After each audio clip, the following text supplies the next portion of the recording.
Bien, bueno, ahora vamos a seguir con el problema 2, que es muy similar al problema 1, la única diferencia son los datos en realidad, con lo cual vamos a proceder a hacerlo rápido. Bien, las temperaturas vamos a copiarlas acá. Tenemos 500 grados, 400 grados de salida del caliente, 200 de entrada del frío y 350 de salida del frío. Bien, vamos a hacer lo mismo que antes. Vamos a marcar por acá la temperatura de entrada de caliente, vamos a marcar más o menos por acá la temperatura de salida de caliente, lo mismo de antes. Unimos, marcamos una dirección.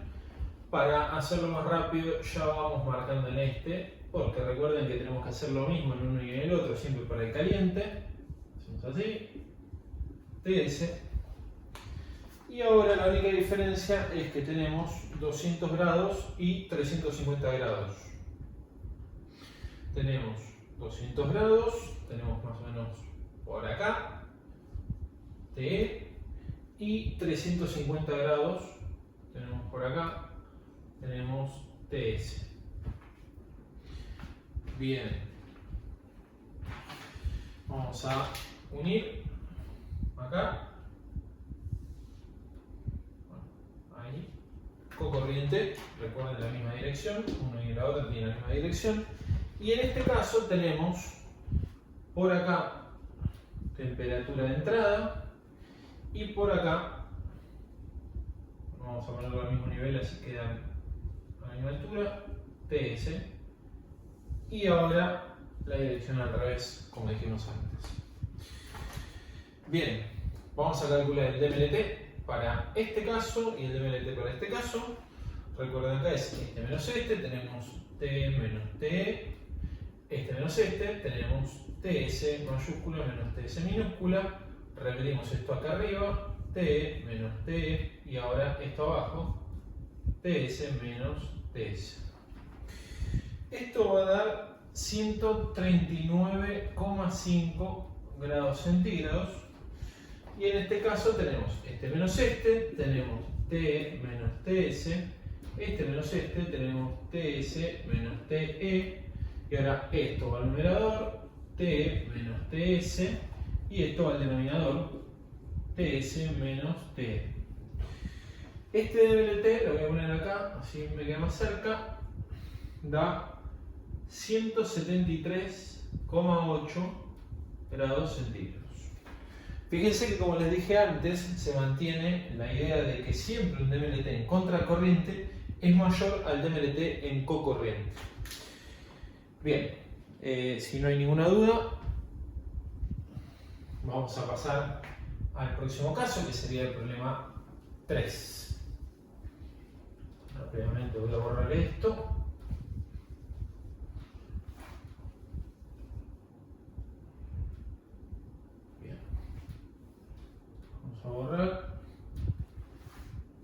Borro este resultado, borro esto.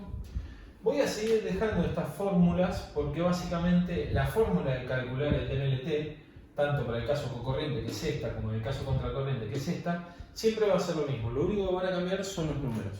Y es por eso que ya desde ahora voy a dejarla fijadas estas fórmulas. Bien, entonces ahora tenemos acá el 3. Para el caso 3, las temperaturas que vamos a tener acá son las siguientes. Tenemos 500, 400, 250 y 350. Bueno, lo mismo de antes. Vamos a poner acá temperatura de entrada. Vamos a poner más o menos por acá temperatura de salida. Unimos los dos puntos, hacemos la detección. De vuelta acá lo mismo. Unimos y ponemos la dirección. Y ahora el fluido frío. Para el caso cocorriente, como siempre, ingresan del mismo lado.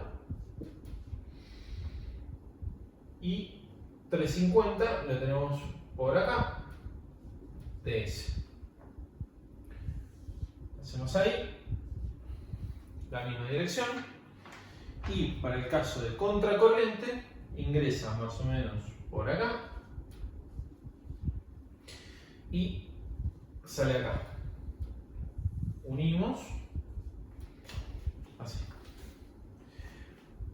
Una cosa que no dije, pero después lo iba a aclarar igual al final con algunas dudas que surgen comúnmente. Los ratings térmicos, nosotros al menos en lo que es desde el punto de vista representativo, utilizamos rectas, ¿está bien? Para decir cómo es el desempeño de la temperatura. O sea, estamos diciendo que tienen un cambio lineal las temperaturas, cuando en realidad, si nosotros estamos calculando un DMLT, que es una fuerza media logarítmica, claramente esto no va a ser lineal en la realidad, sino que van a ser curvas, ¿está bien? Entonces, sepan ustedes que más allá de que nosotros lo hagamos siempre de manera recta, la evolución de temperaturas, en realidad el proceso real es un proceso con una curva en cada una de las variaciones de temperatura, ¿está bien? Pero está bien al menos desde el punto de vista teórico o representativo hacerlo así. Bien, vamos a calcular el DMLT en cocorriente, que da 124,27 grados centígrados. Y para el caso del DMLT, que es en contracorriente, nos da algo llamativo, que es un 0 sobre 0. ¿Está bien? Este es un caso particular, que no es común que surja, pero dependiendo del tipo de temperaturas que tengamos, se puede llegar a dar el caso de que esta asignación de fluidos en contracorriente, me dé que el DMLT queda 0 sobre 0. Lo cual en realidad, más allá de que parezca una sorpresa, tiene solución.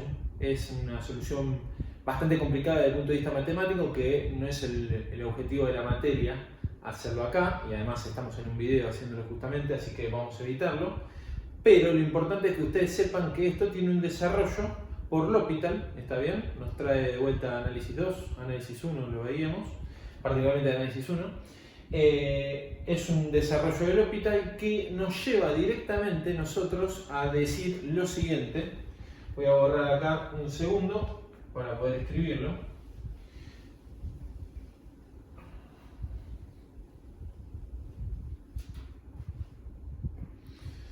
Y nos va a quedar lo siguiente. Por este desarrollo del L'Hopital, directamente el DMLT, para este caso en particular, o sea, quiero dejarles muy en claro que solo para un caso particular en el cual, cuando uno quiere calcular el DMLT, le da 0 sobre 0, solo en este caso, la solución se encara de la siguiente forma.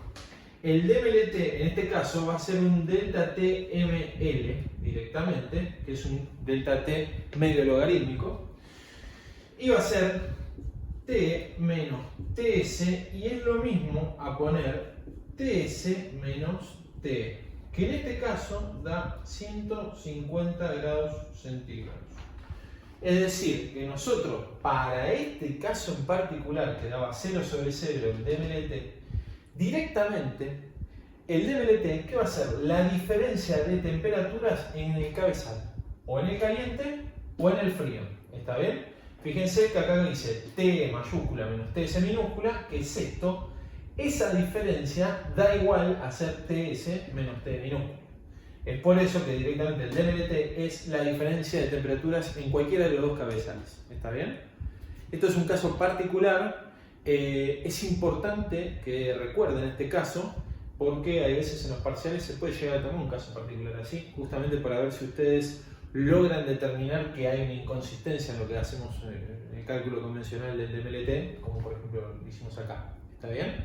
Entonces recuerden, este caso no se da muy seguido, pero cuando se da, muchas personas lo que pasa es que están nerviosos quizás a la hora de hacer la evaluación y se quedan totalmente truncados a la hora de calcular el DMLT. O sea, tienen muy en claro el tema, tienen muy claro quizás cómo hacer el diseño de un doble tubo, de un casco y tubo, que después ya lo vamos a ver, pero quizás no pueden calcular esto. y esto es el ABC del problema. Es decir, que si uno no sabe calcular bien esto, directamente se queda truncado para todo el ejercicio. Es por eso que le digo que esto, que es el cálculo de rating térmicos y de MLT, es sumamente importante porque es la base para hacer todo el resto. ¿Está bien? Bueno, vamos a pasar al ejercicio número 4. Acá voy a borrar esto porque volvemos al esquema original. Esto va a ser T menos TS menos TS mayúscula menos T minúscula dividido logaritmo natural de T menos TS sobre TS menos T. Vamos a borrar todo el resto. Temperaturas. Borramos acá. Borramos acá.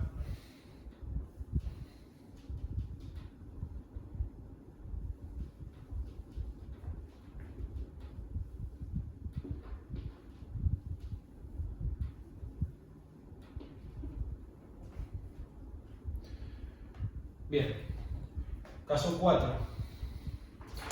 Tenemos las temperaturas 100 de temperatura de entrada del caliente, 100 de temperatura de salida del caliente, y después tenemos 25 entrada del frío y 75 salida del frío. Bien, vamos a hacer cada uno de los gráficos. Es bastante simple en este caso. Fíjense, tenemos T, acá tenemos TS. Es una línea recta porque se mantienen las temperaturas, fíjense, 100 y 100 grados. Acá lo mismo, T y TS. Totalmente recto. Y ahora viene el caso del fluido frío, que tenemos 25 de entrada, temperatura de entrada, y 75 de salida. Fíjense que esto va así, tenemos cocorriente, con lo cual ambas direcciones son iguales. Y para este caso, como tenemos contracorriente, la entrada va a ser de este lado, con lo cual vamos a tener ahí T y acá TS. Hacemos la línea y unimos. Ven que acá pongo TS ahí. ¿Está claro esto?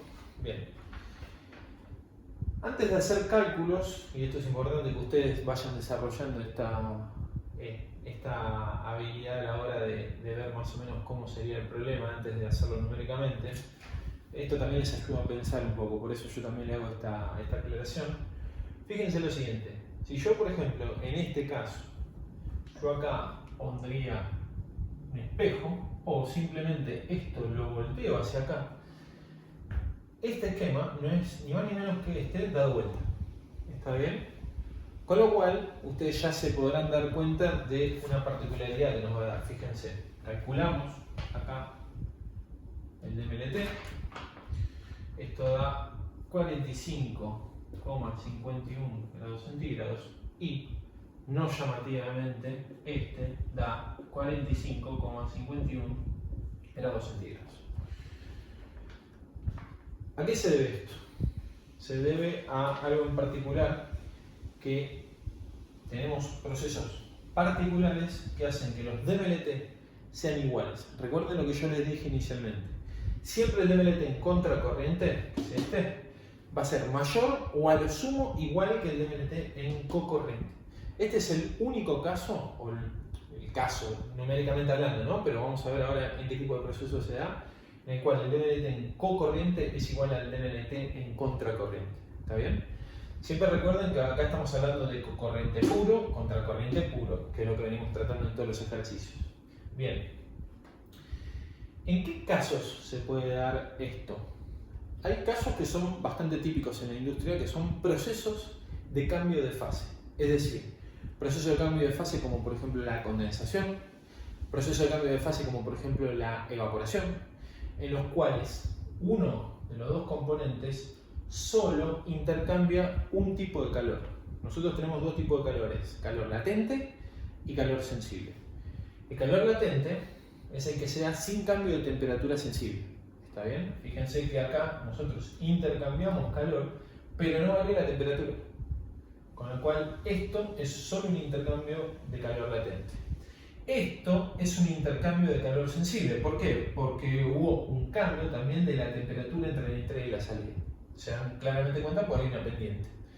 Entonces, estos casos son casos típicos de condensación o de evaporación, por ejemplo. Y después también podemos tener un caso que es menos, o sea, que no es tan fácil imaginarlo y que tampoco se da tanto en la industria de por sí, pero puede suceder en algún caso en particular, que es lo siguiente.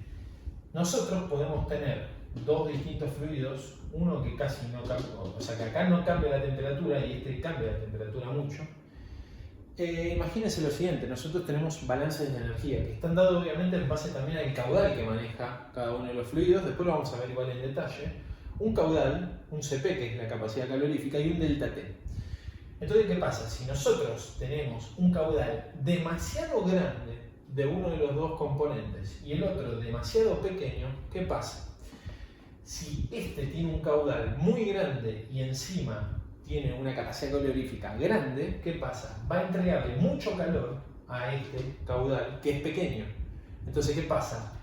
La cantidad de calor que le puede remover el fluido frío va a ser, o sea, pequeña desde el punto de vista de la capacidad calorífica que puede entregar el caliente, o el calor total, mejor dicho, ¿no? Que puede entregar el caliente. Entonces, ¿qué me sucede en ese caso?